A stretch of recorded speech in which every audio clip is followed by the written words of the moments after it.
ফেসবুকে চলে আসছে নতুন দুইটা খুশির আপডেট, যে আপডেটগুলো দেখলে আপনার রীতিমতো সবাই কিন্তু অবাক হয়ে যাবেন। এই আপডেটের মাধ্যমে আপনাদের রিলিজের যাদের ইনকাম কম, ইনকাম বাড়বে, যাদের ভিডিওতে ভিউজ আসে না আপনাদের ভিডিওতে ভিউজ বাড়বে।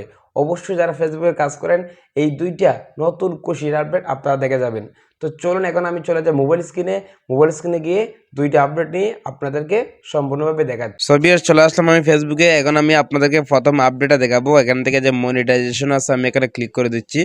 এই আপডেটের মাধ্যমে আপনাদের ইনকাম বাড়বে, আর কিভাবে বাড়বে সেটাও দেখাচ্ছি। এই যে কন্টেন্ট মনিটাইজেশন আছে, আমি এখানে ক্লিক করে দিচ্ছি। এখানে ক্লিক করে দেখাচ্ছি আপনাদেরকে। আপনারা অবশ্যই আমার কথাগুলো মনোযোগ সহকারে শুনবেন এবং বুঝবেন। প্রথমে লেখা আছে এখানে reels with higher watch time may earn more, মানে আপনার রিলস ভিডিওর ওয়াচ টাইম যদি বেশি থাকে, বেশি আপনি বাড়াতে পারেন, দর্শকরা যদি আপনার ভিডিও বেশি ওয়াচ টাইম করে তাহলে আপনার আর্ন মোর মানে ইনকামটা বেশি হবে, আর্নিংটা বেশি হবে। আশা করি আপনারা বুঝতে পারছেন।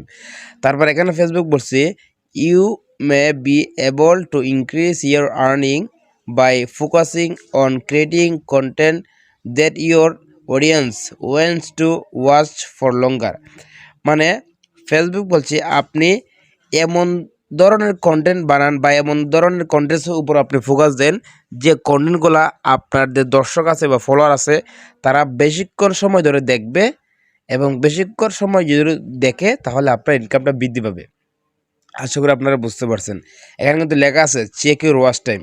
সো আপনারা যদি এখানে ক্লিক করেন, এখানে ক্লিক করার পরে কিন্তু বুঝতে পারবেন এখানে লেখা আছে how can I improve my reels average watch time, মানে কিভাবে আমাদের রিলস ভিডিওর এভারেজ ওয়াচ টাইম বাড়াতে পারি। এখানে ফেসবুক কি বলছে দেখেন, এমন ভিডিও তৈরি করার চেষ্টা করুন যা আপনার ফলোয়ার সহায়ক, বিনোদনমূলক বা অনুপ্রেরণামূলক বা মূল্যবান বলে মনে করে। ঠিক আছে, এমন ধরনের ভিডিও আপনি তৈরি করার চেষ্টা করুন। ফেসবুক বলতেছে আপনার ফলোয়ারদের আপনার ভিডিও শেয়ার, কমেন্ট, লাইক জানাতে উৎসাহিত করুন, মানে আপনার ভিডিওটা যেন আপনার দর্শকরা লাইক, কমেন্ট, শেয়ার এগুলো করে। কাটিয়ে মিসক্রিয়া বাড়ানোর জন্য আপনি আপনার পোস্টগুলিতে, মন্তব্যগুলিতে প্রক্রিয়া জানাতে পারেন, মানে আপনার ভিডিওতে যারা কমেন্ট করতেছে তাদের কমেন্টে রিপ্লাই করতে পারেন। এমনটাই কিন্তু ফেসবুক বলছে যে আপনার রিলসের অ্যাভারেজ ওয়াচ টাইম বাড়াতে হলে। তো আশা করি আপনারা বুঝতে পারছেন, এটা হচ্ছে প্রথম আপডেট। তাহলে এই কাজটা যদি করতে পারেন আপনাদের রিলিজ ভিডিও ইনকামটা বাড়বে। দ্বিতীয় যে আপডেটটা আছে সেটার মাধ্যমে আপনাদের ভিউজ বাড়বে।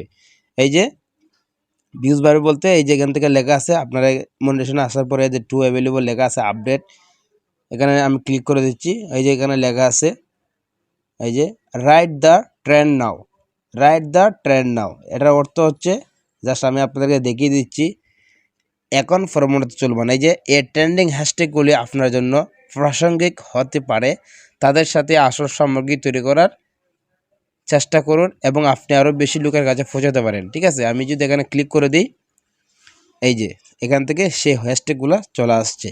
দেখেন আপনারা এই হ্যাশট্যাগুলো খাতায় নোট করে রাখবেন, স্ক্রিনশট মেরে রাখবেন। ঠিক আছে, এখানে কিন্তু লেখা দিয়েছে ফেসবুক সুন্দর করে এই ট্রেন্ডিং হ্যাশট্যাগুলি আপনার জন্য প্রাসঙ্গিক হতে পারে, তাদের সাথে আসল সামগ্রী তৈরি করার চেষ্টা করুন। মানে এখানে যে হ্যাশট্যাগুলো আছে সেই হ্যাশট্যাগের উপর আপনারা ভিডিও তৈরি করতে হবে, শুধু হ্যাশট্যাগুলো বসালে হবে না। এই যে কমিউনিটি সাপোর্ট, কমিউনিটি সাপোর্ট বলতে এই কমিউনিটি বলতে যোগাযোগ বোঝায়, যোগাযোগ বিষয়ে যদি কোনো ভিডিও আপলোড করেন বা তৈরি করেন এই হ্যাশট্যাগুলো আপনারা দিতে পারেন। এগুলো আপনার হ্যাশট্যাগ স্ক্রিনশট বা সেভ করে রেখে দেন। এই যে ফেসবুক গ্রুপ, ঠিক আছে, এই যে কমিউনিটি ফার্স্ট এখানে লেখা আছে, এই যে দেখেন হ্যাশট্যাগুলা, আপনার হ্যাশট্যাগুলা দেখে রাখেন। এই যে পার্সোনাল আপডেট, তারপরে আছে এখানে অনলাইন কমিউনিটি, ঠিক আছে, এই যে কমিউনিটি ইভেন্টস, তারপরে গ্রুপ অ্যাক্টিভিটি, তারপরে স্পোর্টস ইভেন্ট। ঠিক আছে, এই হ্যাশট্যাগুলো কিন্তু ফেসবুক বলতেছে এই হ্যাশট্যাগুলোর উপরে আপনাকে ভিডিও তৈরি করতে হবে। ঠিক আছে, আপনাকে বুঝতে হবে ইংলিশগুলো। স্পোর্টস ইভেন্ট বলতে এই যে যারা খেলাধুলার বিষয়ে ভিডিও বানায় এই হ্যাশট্যাগুলো আপনারা ব্যবহার করতে পারেন, এতে আপনার ভিডিওটা বেশি ভিউ আসবে। যে গ্রুপ অ্যাক্টিভিটি এটা ফেসবুক বিষয়ে যারা করে এটা ইউজ করতে পারেন। কমিউনিটি ইভেন্ট বা ফেসবুক যারা বেশি করে এটা করতে পারেন। অনলাইন কমিউনিটি মানে অনলাইন বিষয়ে যারা আলোচনা করেন, যেমন ফেসবুক বিষয়ে আমরা অনেক টিপস এটা ব্যবহার করতে পারি। ঠিক আছে, এটা আপনারা ব্যবহার করতে পারেন। তারপরে পার্সোনাল আপডেট, যারা নিজস্ব পার্সোনাল ব্লগ বা ভিডিও করেন এটাও দিতে পারেন। হ্যাশট্যাগুলো কিন্তু বেশি ভিউজ আসবে, এটা আমার কথা না, এটা কিন্তু ফেসবুকের কথা। ঠিক আছে, এটাগুলো ট্রেন্ডিং হ্যাশট্যাগ এগুলো। তো আশা করি বুঝতে পারছেন দুইটা আপডেট। এই দুই আপডেট যদি ভালো লাগে তো অবশ্যই ভিডিওটা লাইক, কমেন্ট, শেয়ার করবেন।